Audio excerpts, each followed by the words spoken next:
Today I want to talk to you about Groovy and AI. Now I have the honor and the privilege of speaking at Community Over Code this week in Minneapolis, Minnesota, and I will be presenting on, you guessed it, Groovy AI.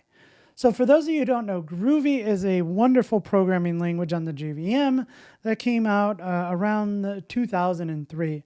I recently had the opportunity to interview Guillaume Laforge, one of the co-founders of the Groovy programming language, on Spring Office Hours. So if you're interested in that, I'll leave a link to that in the description below. So why are we talking about Groovy and AI? Well, just like Java, all of us Java developers are now AI developers. Groovy, any other language on the JVM, no different. And specifically with Groovy, I want to go through an example where we talk to a large language model like OpenAI using a Groovy script. And then I want to kind of jump into, once you get that down, there are some problems that you're going to have to solve for. And so we can use a framework like Spring AI with Groovy to tackle some of those problems. So here's what we're going to do. We are going to head over to my screen here, and we are going to create a new Groovy project. First, I want to go through just a simple script on how we can talk to an LLM, and then we'll move forward and move to something like Spring AI. So I am in IntelliJ here. I'm going to create a new project. Let's just call this Community for Community Over Code. I'll put that in my downloads. We're going to use Maven. I'm going to use JDK 25. Groovy 5 was just released recently, so I'm going to go ahead and use that. And then I'm going to use this as my settings. So with that, I'm going to go ahead and create a new project. All right, so the first thing we're going to do is go in here and create a new, looks like it's going off screen here. I'm going to create a new Groovy script. I'm going to call this main.groovy, and we are off and running. So I'm going to create a main method. We're going to go ahead and call this main method, and then I'll come back to this. I just kind of wanted to set that up. And I'll create a class called OpenAI Chat Client. And inside this class, we'll do a couple different things. Now, I'm not going to type all this out because I have some live templates. And quite frankly, I'm just running through a prep for this conference. So let's take a look at this. So I might have some fields here. So I might have a client, I might have an API key, and I might have this slurper that I'm going to go ahead and import. And from the constructor, I'll set up a new checkline with an API key. So if you haven't set one up already, I'm going to use OpenAI, go over to OpenAI and get an API key. For the client, I'm going to be using the JDK's built-in HTTP client. So we'll just go ahead and use the new HTTP client here.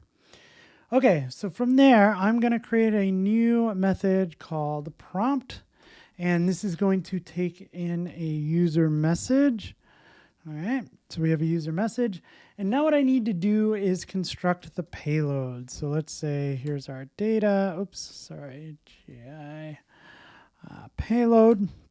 And let's get this off screen and all these annoying things. And so if you look at the OpenAI documentation, really we're just sending in a request. The request has a model. In this case, I'm using GPT-5.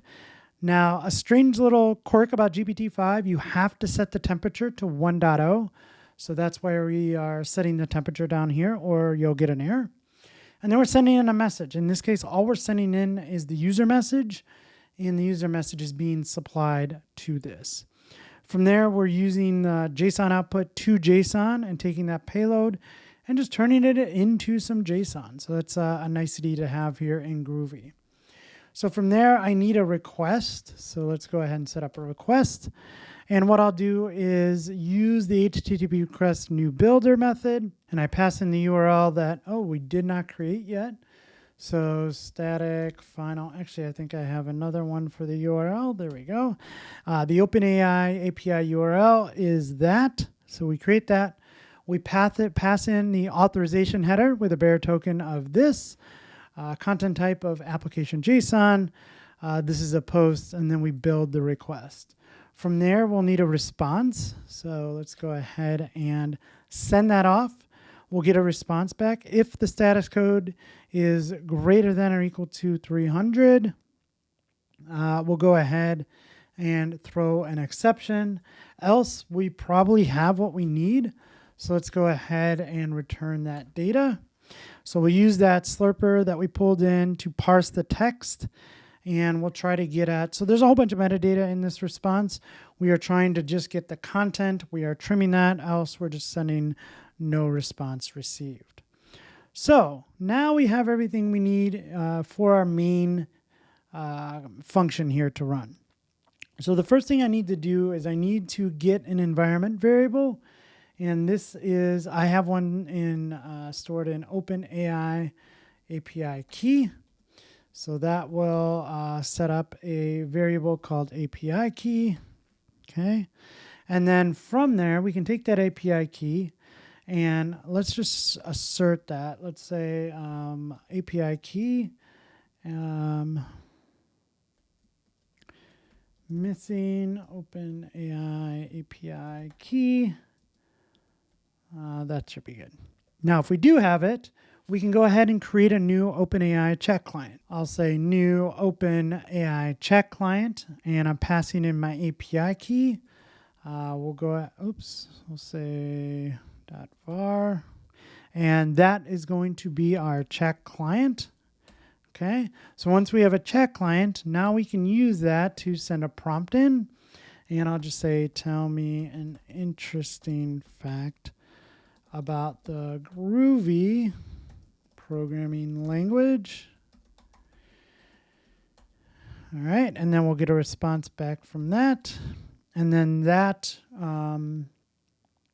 we will go ahead and print line response, right? So if everything works well, we should be able to go ahead and send a request. The main method gets called. We get our environment variable. We go ahead and create a chat client. We send in a prompt with our user message, and then we get a result back. So let's go ahead and try and run this. Now to run this, I'm going to need a user bin env groovy env groovy. We'll need that, and then I think I'm missing a couple imports, so I'll just add these. So let's just say here, okay. Okay, so now I should be able to go ahead and run this, although permissions might be an issue. Yeah, that's what I thought. Let me just do this. Okay, let's run this again. And then what we should get back is a response from the LLM, giving us an interesting fact about the Groovy programming language. All right, and there it is. Groovy popularized the null-safe navigation operator and the Elvis operator. So yeah, two really great additions to the Groovy programming language, and now we've done that. So now with just this little script, we have enabled our application to talk to a large language model. What I'm trying to convey here is that this by itself, pretty trivial, right? But the problem becomes when we start building real world applications, there are a bunch of problems that we're going to have to solve for. And this is where Spring AI comes in. So if you didn't know, you can use Spring AI with Java, Kotlin, and Groovy. So if we come in here and we say that we want to run a Gradle Groovy project with Groovy as the programming language, let's go ahead and say dev.dan-vega, and we'll call this Groovy Spring AI. And then we'll just go ahead and pick a couple of dependencies here. We're going to pick the web, and we're going to pick OpenAI. And I will go ahead and download that. So I'm going to generate a zip file, download that, open it up in my favorite IDE, which is IntelliJ. You can open it up in whatever text editor or IDE you're most productive in. All right, so here we are in our Spring AI app using Groovy. I'll just go ahead and show you a quick example of this. So I got to set up the API key again. So this is Spring AI, OpenAI API key, and I'll point to that environment variable. So API key. And once that's set, maybe I want to set the chat model to, I can go ahead and set that to GPT-5.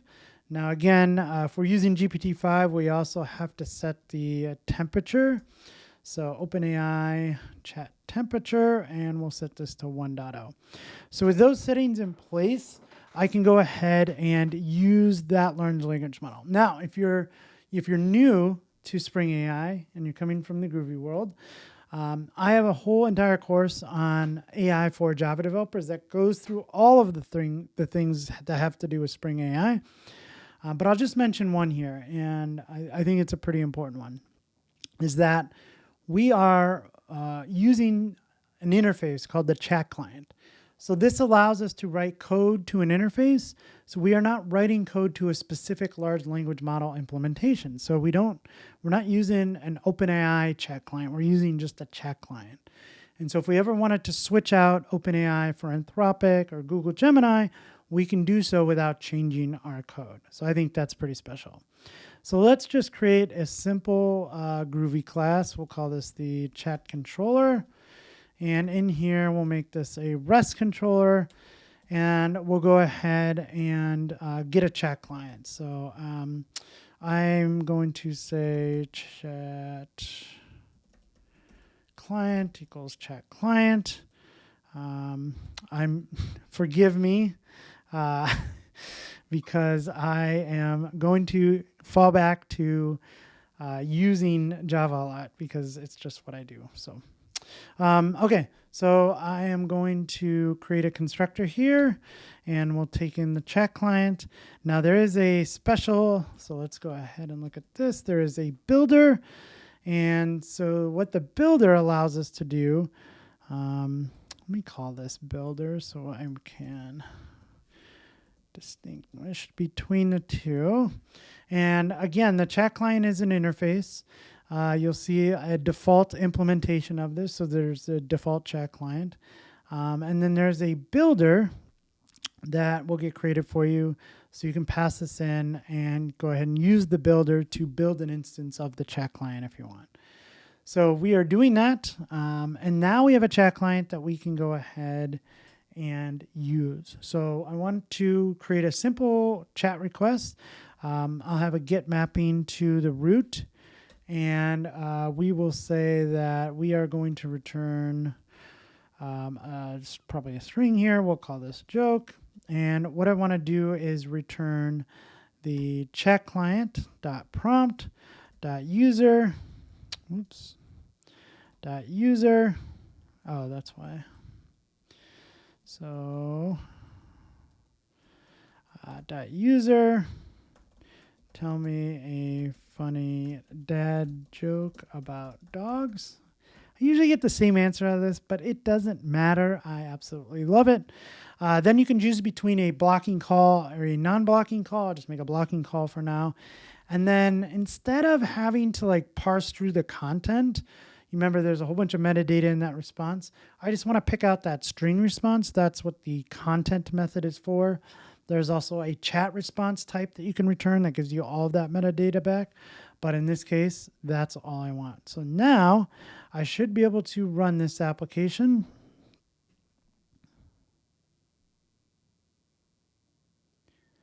And from there, I should have a endpoint at localhost 8080. And I'll just make a call to localhost 8080.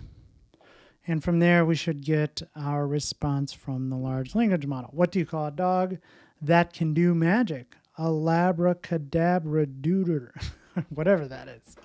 But that was a different joke. I was expecting the same one that I get over and over again, so that was nice to see. All right, that's all I really wanted to cover today. Again, I'm really looking forward to giving this talk at the Community Over Code Conference in Minneapolis. And as Spring developers, you might not know this, but you can use Groovy in all of your projects today. You use it when you decide to choose Gradle as a build tool, because that build.gradle is using Groovy. If you're using something like Jenkins and CI/CD, you're using Groovy. But conversely, if you're a Groovy developer, I just want to make you aware that you have access to something like Spring AI as well, because once you start building generative AI applications, you're going to have to solve for a lot of problems. And there's a lot of problems that Spring AI helps us solve. Again, I'll cover some of this at the conference, but my AI for Java developers course covers a lot of those, and you can just turn that Java code into Groovy code if you're a Groovy developer. So with that, I hope you learned something new today, friends. If you did, you know what to do.